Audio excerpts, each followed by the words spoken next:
So we'll see. But do you think are you still a bit tough fight, but you expect him to stop him? I expect him. I believe he will win the fight. I believe he'll win the fight. How he wins it, we'll see. The worrying thing is with Moses' style, he could be landing some serious bombs, sharp bombs that do a lot of damage to Dillian early doors, so he could never get into the fight. So yeah, I think it's stacked against Dillian. I'm not saying that Dillian can't do anything in the fight. I'm not saying that. I'm just saying if I'm looking at it from the outside in and just looking at how I see both men's stages of careers, the styles. Dillian Whyte has done that. There's a difference. And Dillian Whyte, for me, looks like a guy that's in shape to go the distance, or to at least to ask questions of this young pup. Heavyweight boxing insiders are split, but Frank Warren isn't. He's betting big on Moses Itaman to take down Dillian Whyte. Sure, he admits Whyte's power means it won't be a stroll, but is convinced Moses can take the heat and walk out the winner. Warren isn't shy about it either. He's openly waving the Moses flag, calling him the next king of the heavyweight game. What is your forecast for this fight? I think he's gonna be in a tough fight. I know he's got the punch power to hurt and stop Dillian Whyte, but I also know that Dillian Whyte also has the punch power to cause damage. And the one thing with Moses at the moment is that's not been tested. So we'll see. But do you think are you still a bit tough fight, but you expect him to stop him? I expect him. I believe he will win the fight. I believe he'll win the fight. How he wins it, we'll see. For me, beating him is a big thing. Right. However he does it, and I want to see the other side of him as well. I want to see him. I want to see him in a tough 12-round fight where he comes through it and boxes his way through it. He's not a one-trick pony. He can box, but as I say, this is a tough one. This is going to be. This is a fans' fight. Yeah, it's a great fight. That's what it is. It is a fans' fight. Boxing analyst Aid Oladipo hasn't been impressed with Whyte's recent scraps, but says his build-up feels different. Training camp footage shows a sharper, leaner, and more dangerous Whyte, possibly the best shape of his life. That version could spell real trouble for the rising star Moses Itaman. Aid says his fired-up Whyte is a kind who could push Moses to the edge and force him into the deepest waters of his career. All of a sudden, people have seen the shape that... I saw a video, which I'm guessing you guys have seen as well, of Dillian Whyte hitting the heavy bag and doing a bit of shadow boxing. He looked incredible. Dillian Whyte, me and G-Man did the look back, didn't we? Dillian Whyte versus Chisora. And Dillian Whyte looked in incredible shape there. And I was thinking, if he can get close to that, he's close to that. He's close to that. Dillian Whyte in his last few fights has been around the 260 mark. I think it might have even been heavy for a couple. I think he looks low 250s. And all I can ask from a fighter, this is why I get so pissed off with Martin Bakole, just get in shape. Skill's skill. You're not going to change a fighter from fucking where you are to Muhammad Ali. I'm not asking for that. Just get in shape. Dillian Whyte has ticked that box. And he's like, okay, if you think I'm going over to Saudi Arabia just to get smoked by this 20-year-old, we'll see. That's what I'm taking from the shape I'm seeing him in, because he looks incredible. And also, when he's firing out his jab in that little shadow boxing, his arms are so long. Dillian Whyte, compared to his body structure, he has overly long arms. What I'm getting at is that Dillian Whyte can box a bit as well, He's not just a brawler. He's been tagged as this brawler. He can box a little bit. Is he a better boxer than Moses? No. But that jab could be key. Jab's always key, right? We always talk about it. But one thing I see with Dillian Whyte being in this shape is that he's saying, if I can take this young boy past 6, we're going to go into deep waters that this young boy's never been before. And it's all well and good Moses saying, I'm sparring 10 rounds, I'm sparring 12 rounds. And, I was on TalkSport when he mentioned this yesterday. Fighting 10 rounds is different. Fighting 12 rounds is different. Dillian Whyte's done that. And look, sometimes Dillian Whyte's blown out of his arse. Sometimes Dillian Whyte's been beat in those 12-round fights. But Dillian Whyte has done that. There's a difference. And Dillian Whyte, for me, looks like a guy that's in shape to go the distance, or to at least to ask questions of this young pup. Ex-pro turned analyst Lawrence OUI admits Moses has looked good, but none of his wins came against a fighter with White's pedigree. Moses is still wet behind the ears compared to White's years at the elite level. That huge gap in big fight experience could be the one thing that tips the scales. I know, relax. Moses has been performing under the bright lights, but what I'm saying is, it's still so early and he's got a lot to prove. Up until this point, I can't argue. He's passed every test with flying colours, but the problem is, he's passed so easily, he's missed out on valuable lessons along the way, and he's now got a very experienced veteran in front of him in Dylan White, who's been at world level. Everybody's written Dylan off, but recently, seeing interviews and seeing training footage, I'm liking what I'm seeing. I've got to be honest, my mind's starting to shift. Let's take a look and discuss the key takeaways. I don't think I've ever seen you be this big an underdog in a fight. You are like 1-14. Dev asked Dylan, how does he feel being the underdog? And that's what makes it dangerous. As an underdog, you're underneath. You get up at them testicles and lock onto them, and it's game over. It's crazy really because, like I said, he's fought at world level, fighting the likes of Povetkin, Fury, Chisora, AJ, Parker, the list goes on. But in sports, you're only as good as your last performance. In Dylan's last fight, he looked terrible, putting it politely. Has he put something in you? Because like your last few fights, Ebenezer like instilled a fear, not... No man has put anything in me. Pause this. Dylan does make me laugh. Dark humour. But maybe that says more about me. He says it the way it is. There's no sugar coating. Dev says, is this the biggest risk he's took in his career? Which again is madness. All of them has been massive because you think no one's ever had me as the favourite. Think of one fight that was the favourite. Just think. Dylan's right. He's always the underdog. It's nothing new. How do you reflect on your fight with Tete? It was what it was. Listen, I've been walking the long, lonely, dark road for 3 years. This is the thing. People forget that fighters go through things outside of the ring which affect the performance, but us fans only judge the performance. At the end of the day, fighters are human, they're not robots. Then that fight for me was ask myself a question. Can I take a good walk and push through? Can I force myself to put the jabs in? Can I... He admits he wasn't in great shape, but that fight for him was about dipping his foot in the water and seeing if he still got it and still wants it. I had a few injuries and stuff going into the fight, but it is what it was. But that fight reignited the... Dillian White's latest training clips have flipped the script for critics who wrote him off after his stale last outing. Now, his moving with venom, cracking heavy combos, and keeping a relentless rhythm.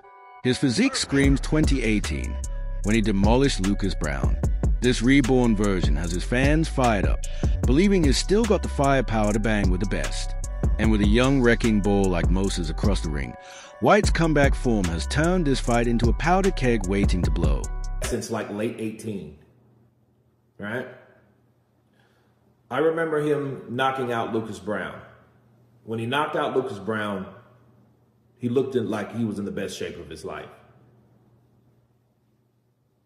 He looks similar or better now, which is very impressive. And I think like Terrence Crawford, people are now looking at Dillian White. You know, seeing is believing. You know, when we see results, we start believing in those results. I think now people understand that Dillian White has taken this very seriously. He's been out of the ring for a long time. His last two opponents quit. Tete and Hammer, they both quit. And I think that Dillian, this is his last hurrah. If it's his last hurrah, if it's his last time to shine, he has nothing to lose.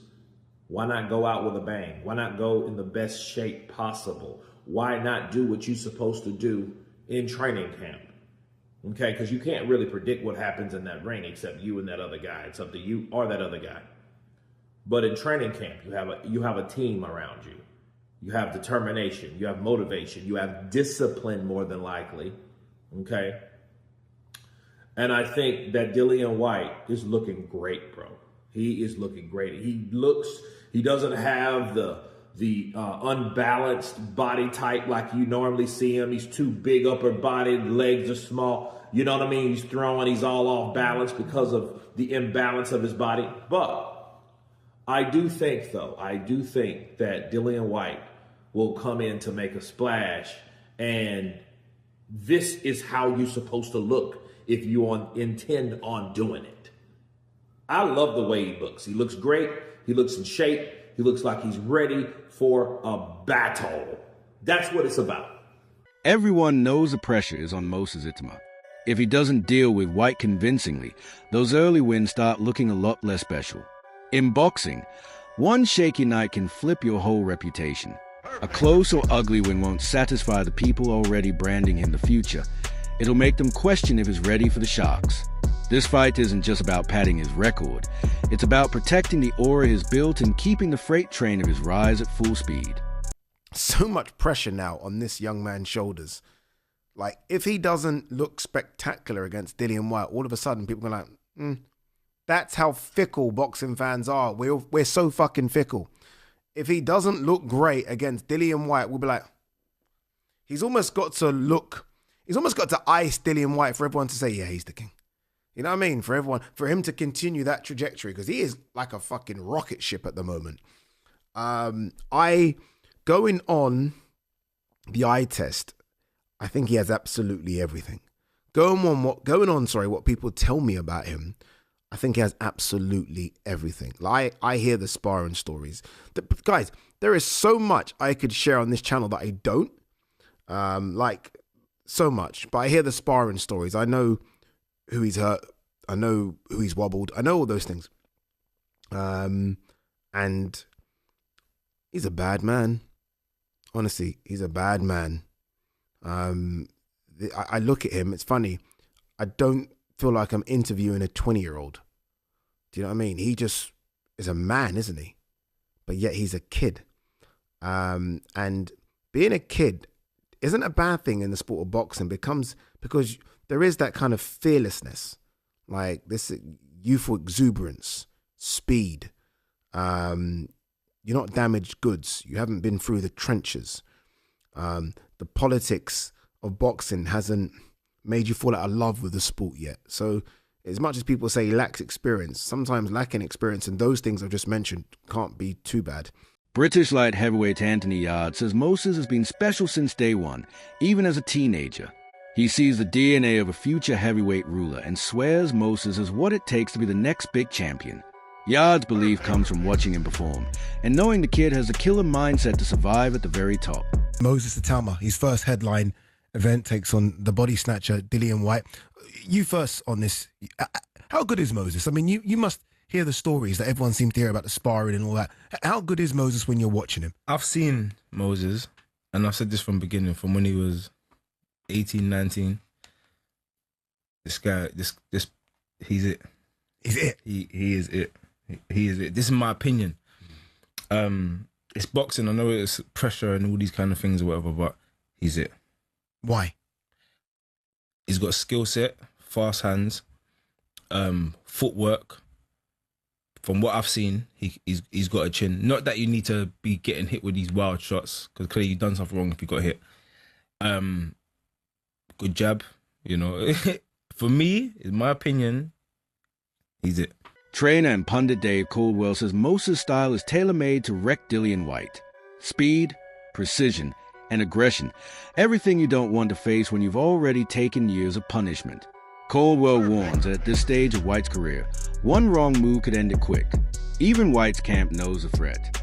They admit Moses is young, explosive, and deadly, and if Whyte rushes in, he could get smashed early. Their game plan? Make Moses work from the first bell, burn his gas tank, and drag him into ugly territory without handing him anything easy. We've not really seen him, and that's where his weakness could be. Of course. I mean, if you try to go out there and blast him out, you're playing into his hands, because he's young, he's fast, and he can punch. So sometimes you gotta walk him down. You've been part of the Dillian Whyte team now. Dillian Whyte joined you, right? He left Mark Tibbs and said, okay, I need Buddy McGirt. You've been part of the team for a while. Do you have any say on the opponent? Now, does he come to you, for example, and say, look, okay, this is what we want to do, and then you can kind of give him guidance? Or is it a case of, this is the opponent, get me ready for this opponent, buddy? Well, it's like this. In a situation like this, when they come to you, he said to me, listen, buddy, this is what they're putting on the table for me. I said, so what do you want to do? I mean, I don't want to say, yeah, and you're not feeling it. I want to see what you're feeling. And he goes, I got to go for it. So, all right, let's go. You know, we're a team. So if that's what we got to do, that's what we got to do. I mean, if we got to go through this hailstorm to get to the other side of the we got to do what we got to do.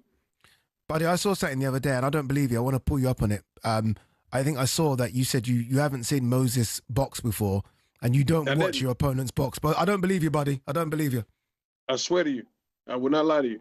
White's camp thinks dragging the fight late will tilt the war in their favor. They believe his experience and ring IQ will take over as the rounds tick by.